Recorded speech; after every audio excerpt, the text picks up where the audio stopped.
It's my pleasure to introduce Dr. Syed Waqas.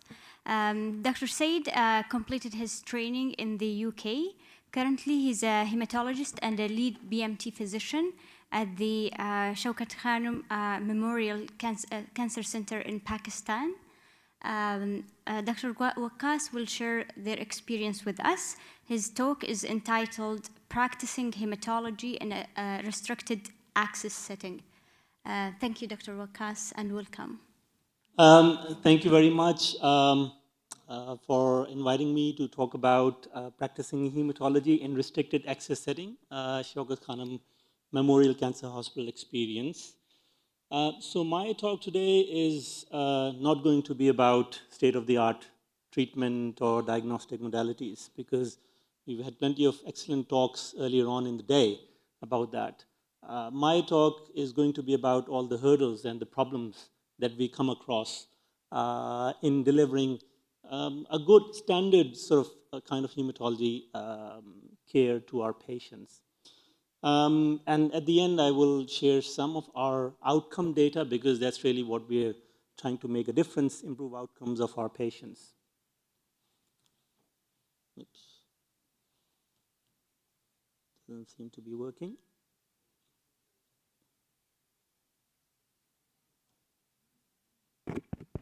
So, can you move on the slides? I have nothing to declare.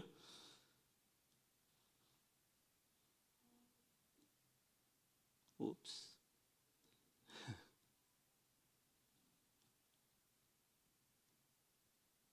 The green button in the middle? Yeah, it's not working.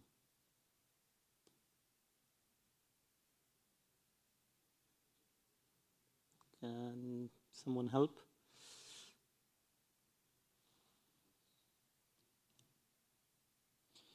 Yeah, so finally. So in the initial part, I would like to just mention the scale of the problem called cancer in Pakistan. So, hang on, this is going too quickly. Yeah. So we get around 180,000 new cancer patients every year in Pakistan, and around 90,000 patients with cancer die every year as well. So that is a pretty high mortality rate for our cancer patients. And looking at the recent figures, out of these new cancers, around 18,700 per year have been hematological malignancies. So that accounts for around 10,000 new cases of hematological malignancies in Pakistan.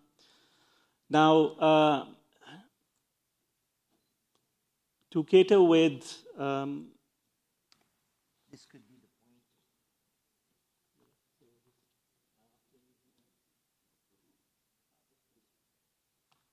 Thank you. So, in order to cater these thousands of hematology patients, we have a lot of challenges and we have a lot of hurdles. And out of them, I think these 5 are the main ones that we need to overcome to be able to deliver a hematology service in Pakistan. So we need infrastructure and equipment, medical equipment, where we can house the patients, see the patients, admit the patients, and deliver different therapies. We need access to diagnostic tools, and as we know that in hematology, a lot of new diagnostic tools have come out, which have got prognostic implications and also impact on treatments. And we need trained staff who can use these diagnostic tools and treat these patients. In addition, we have the high mortality rates that we come across in our country, and that's partly because of delayed and missed diagnoses, and also very high-risk infections that are rampant in our country. And finally, limited access to the latest treatments and medications, and also, surprise, surprise, blood product supply as well.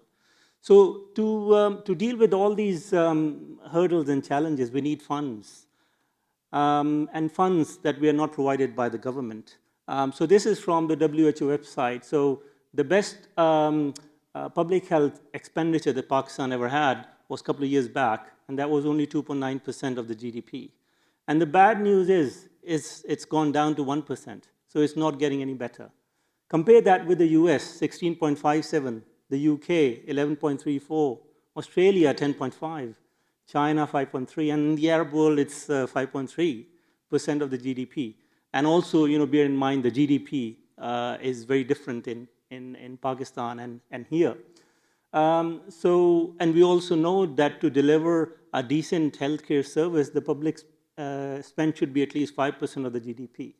So clearly, healthcare, let alone cancer care, is not a government priority. So we don't have the funds. So as a result, private charitable organizations have to step up and fill this gap. And that's what Shaukat Memorial Trust did. So around 29 years ago, the trust opened up a cancer hospital. And the ethos of this hospital was to provide modern cancer care, irrespective of the ability to pay. So free treatment for these cancer patients. And also contribute towards education of the healthcare as well as the public and research. And over the past 29 years, the infrastructure and the facilities have been expanded. And now we've got 2 full-fledged hospitals in the northern part of the country, and the largest one being built in Karachi, which is right at the south of the country. In addition, 3 diagnostic centers, 4 walk-in clinics, and a number of lab collection centers throughout the country. And this is what a summary that I got from the hospital management. And what I would like to focus is mainly on the left part. I think that's a pointer. So the revenue or the funds of the hospital comes mainly from donations. So 41% of our revenue comes from donations. 28% comes from zakat, which is again donation. And 27% is what hospital generates itself from its services. And all these funds are utilized to treat our patients, 75% of them free of cost, and 25% patients are private self-paid patients, because from them the hospital generates the revenue to then treat these needy patients as well. So just to give you an idea, in 2024, our hospital's budget was 122 million, which we obtained from these sources.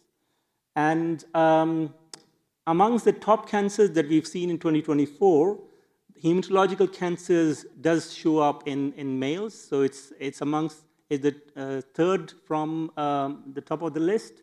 In pediatric setting, the top one is Hodgkin's, followed by ALL, and then non-Hodgkin lymphoma. And in females, obviously, breast cancer is so much that nothing comes close to that. The hospital has invested a lot in modern methods of diagnosis and treatments. So we have around 4 MRI scanners, 3 PET CT scanners, number of linear accelerators, and we have sort of a number of medical specialties around our cancer patients. The figure to focus on is the chemotherapy sessions that we delivered in 2023, around 80,000, and around 80,000 radiotherapy sessions. And about 30% of these chemotherapy sessions are for hematology patients with a variety of hematological malignancies. So just to say that since 1994, since its inception, the trust has spent $710 million on philanthropic treatment for our needy cancer patients. So that's all.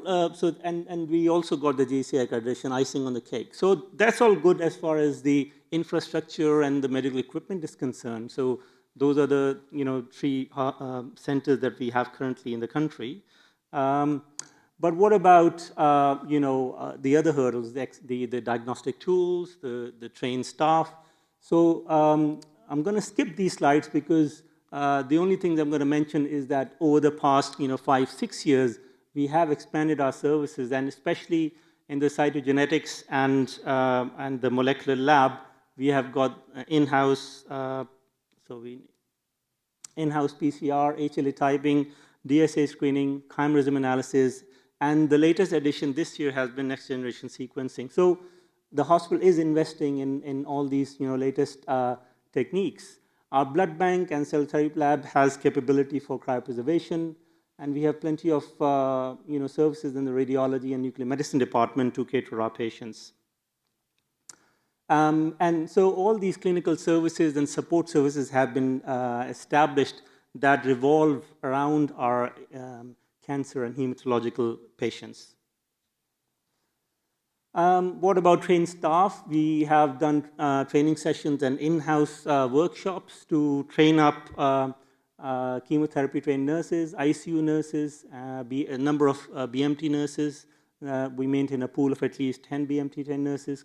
Coordinators in hematology, we have lymphoma, leukemia, and BMT coordinators. Also to mention the fellows in training, we have 3 fellowship programs which are recognized by the College of Physician Surgeons Pakistan. So medical oncology is more like the US training, which includes hematology, clinical hematology, as well as lab hematology.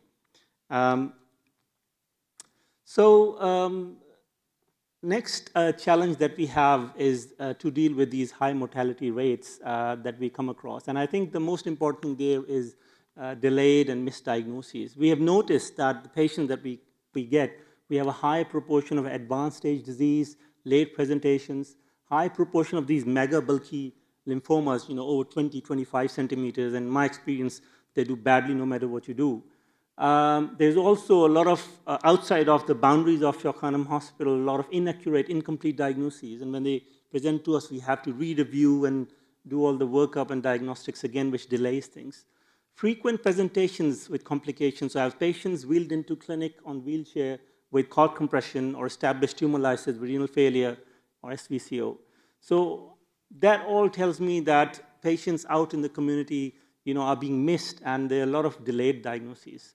So to cater with that problem, the hospital developed free walk-in clinics. So we have 4 free walk-in clinics in 4 major cities in the country, where anyone, patient or their relatives, can just walk in without any appointment. So the clinics run Monday to Saturday, 9 a.m. to 5 p.m., and you can bring your abnormal result, an abnormal blood count, if you have a lump or a bump, or any radiology report, and just see one of our doctors. And we do around 200 consultations per day, per clinic in that clinic. The idea behind these free walk-in clinics is to give free advice, get the diagnostics done quickly. And as soon as a patient with cancer is diagnosed, either they are booked into the consultant's clinic within 5 days of the confirmation, or if they can't be taken by the hospital, they are referred to their local government hospital. The other problem we come across are these high-risk infections. So we have a lot of issue with tuberculosis. So about 30% of my lymphoma patients that they have been treated for tuberculosis, and basically they didn't have tuberculosis, but they were treated with that because it's so common in our part of the world. MDR organisms are rampant, fungal infections including mucor, and hepatitis B and C. And Pakistan tops, I think it's amongst the top 3 countries with Hep B and C. In hematology, particularly in our leukemia and transplant patients, we struggle a lot with MDR E. coli. It's a major killer. And I've just put down our last year's antibiogram. And if you see, the commonest organism that was grown on the culture was this E. coli, 2,265 positive cultures in the year. And if you look at its sensitivities, around 25 to 30% of them are carbapenem resistant. So as soon as our leukemia transplant patient become neutropenic, the gut barrier breaks and they develop mucositis, and if they are colonizing this MDR E. coli, they go downhill very quickly. And in my experience, if they end up in ICU, there's only a 50% chance of them coming out. So in order to deal with that, our lab tries to detect these gram-negative organisms by different techniques early and give us a head start. But we are more and more practicing early addition of colistin to higher or extended dosing of meropenem. So as soon as I have a patient who's going downhill and is going a GNR, even before the sensitivities come through, we add in the colistin to the meropenem. And finally, the limited access to blood products and the newer treatments. So about 6 or 7 years ago, when we started our transplant service, we developed irradiation in-house, so that's all good. We developed the NAT testing, which is available, so that's all good. But the main problem is donor availability, particularly for platelets. And we don't have any NHSBT or any Red Cross in our country, so we have to sort this out. And this is a big problem for to run a leukemia or transplant service in our hospital.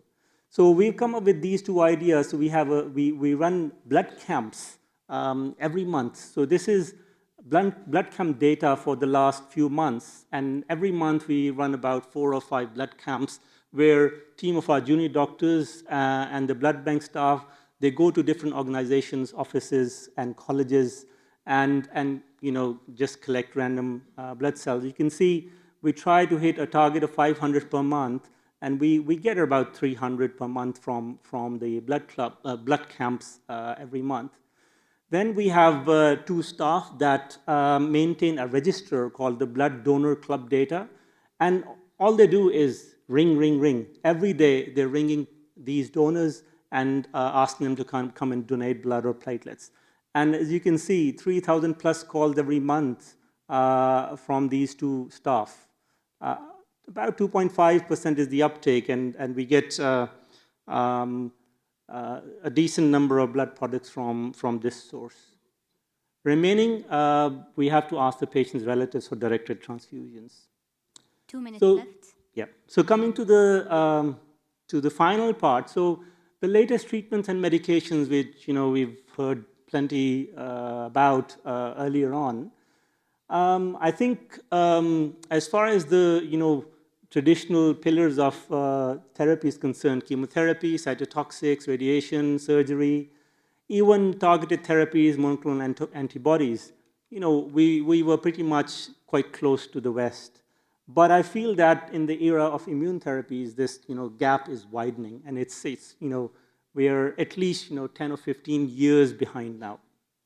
And it's mainly because of these 3 group of medications.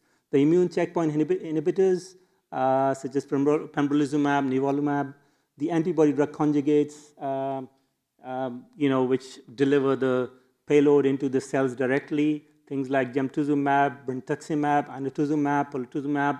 We don't have access to these. BiTEs, such as blinatumomab, glofitamab, again, we don't have access to these BiTEs as well. And CAR T-cell therapies, certainly not. And the main reason is cost. So if you look up at brentuximab, 1 cycle of brentuximab costs around 1.5 million rupees. Compare that with all the 6 cycles of R-CHOP or ABVD, which is $500,000 or less than $1 million. This is just 1 cycle, so this is too much, which we can't afford. And if you go down the list, things like polatuzumab, pembrolizumab, nivo, blin tops the chart, 10 million rupees per cycle. So unfortunately, we don't have access. We can't afford these drugs.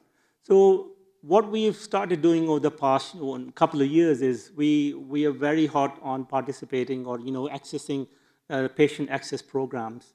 So brentuximab, for instance, we have used it in about 37 patients in the past 2 years from the Takeda access program. Polatuzumab, Roche has an access program. We're getting it from there. Nivolumab, Opdivo access program. We've used it in 2 patients, and we've got more patients coming up. Blinatumomab, we have used it via the St. Jude's program in pediatric setting. Unfortunately, it's only up to 18 years of age.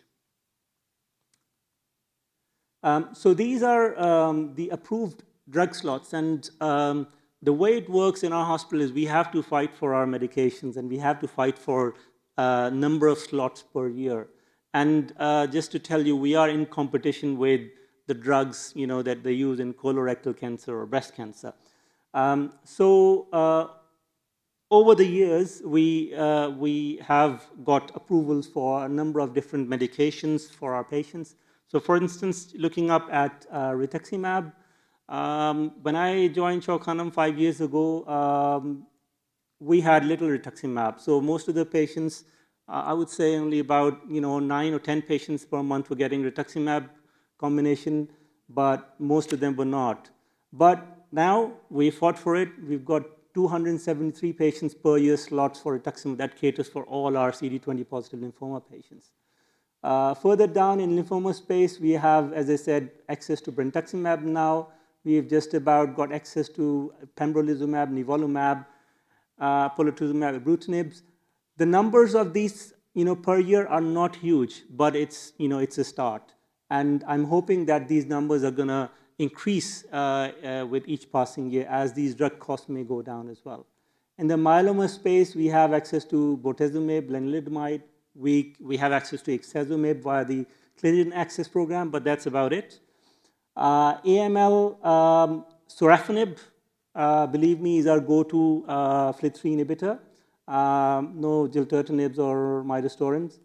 Very limited azacitidine, but we don't have that many elderly patients. Most of our patients are young and fit enough to have the standard induction. In CML, we have access to imatinib, nilotinib, and ponatinib, and we have plenty of venetoclax available for us. ALL, we have only access for up to 18 years of age to blinatumomab.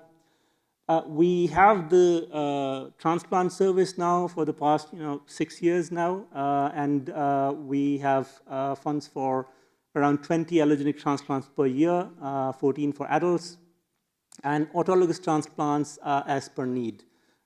We have plerixafor, eltrombopag, and Rux. Yep, nearly coming to the end. And these are the drugs that we don't have. These are the ADCs and the BiTEs and the CAR-Ts, and I don't have to go back, go through them. But we would really like to have access to at least one in each group. So glofitamab, for instance, Dara in myeloma, dasatinib, bosutinib, blinatumomab, and certainly the CAR-T cells. So just a quick couple of slides, 3 slides for outcomes in our Hodgkin's autologous transplant patients and allos. And this is real-world data on 169 patients of advanced Hodgkin's lymphoma that we treated at Chalk and Khanum Hospital. And to cut a long story short, our 3-year disease-free survival was 75% and overall survival 91%. By the end of treatment, 75% patients had CMR. And we compared that with the RATTLE trial data. We're not far behind. So the 3-year overall survival of 95% in RATTLE, and we have 91%. And I think the lagging behind is partly because of the interim PET positive group, where we don't have very good treatments available to deal with those cases. But overall, pretty similar to the RATTLE trial results. And those who relapse go on to have salvage and auto-transplant. So this is our auto-transplant data, where we showed feasibility of non-rate control freezing. So we have direct freezing at -80, and the engraftments were pretty good, 14 days for platelets and 11 days for neutrophils. The main concern was the 100-day mortality, which was around 15.2% in Hodgkin's and 11% in non-Hodgkin lymphoma group, and that's where the MDR organisms come in. But overall disease-free survival was over 80%. And these are the Kaplan-Meier curves, just showing over 80% survival in our Hodgkin lymphoma on the left side and the non-Hodgkin lymphoma on the right side. And we've started doing allogeneic transplants as well, 5 years now. We've done, this is data we published last year, first 30 allos. Most of them are matched siblings and 6 haplos as well. And again, the outcomes are encouraging and pleasing. So at 1 year, overall survival was 71%, and 1 year disease-free survival 63.7%. If we break it down to ALL group, it was 51.5%, simply because it's a very aggressive condition, and AML of 78%. So in summary, we are good from as far as traditional treatments are concerned, but we are not doing very well from immune therapies perspective. But at least we have immune cellular therapies at SKM. We've so far done 272 autologous transplants and 49 allos. The 50th one is currently in on day 14. CAR T cells, they remain a dream. And that's why we don't have BMW parked outside at a Chakan hospital because it's very costly. But look at the commercial CAR T. They're even more expensive than the BMW. So we can't afford it. But these kind of publications coming out from the neighboring country, Dr. Vikram Matthews, point of care CAR T manufacturing using different techniques and Prodigy, for instance. The important thing is the cost is down by at least 10 times. So for us, I think we need to have locally assembled cars, and we need to have locally assembled CAR Ts. That's the only way we can get access to that. Final slide. So potential solutions to our problems. We need to be aware of the latest developments. That's how we can strive to work towards them. We need to make sensible selection criteria and treatment our own treatment algorithms for the budgeted slots. National collaboration so that drug companies can come up with better offers nationally. Try reduce dose strategies. Utilize patient access programs. Clinical trial enrollment, we have a lot of patients there, but we need to be more proactive to open clinical trials and manufacturing things like CAR Ts locally. Thank you very much. Thank you, Dr. Bokhari, for sharing your experience. Great efforts.